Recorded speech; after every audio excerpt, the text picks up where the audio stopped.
Попался маленький пассир. Пассир переводится с индонезийского как песок. Ну, наверное, рыба-песок или песчаная рыба. Она небольшая, но тоже очень вкусная. И эта рыбка, она, друзья, водится на глубине.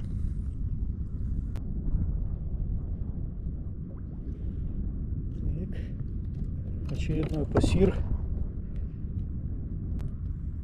Вот у них челюсти, у этих рыб здесь, они какие-то железобетонные.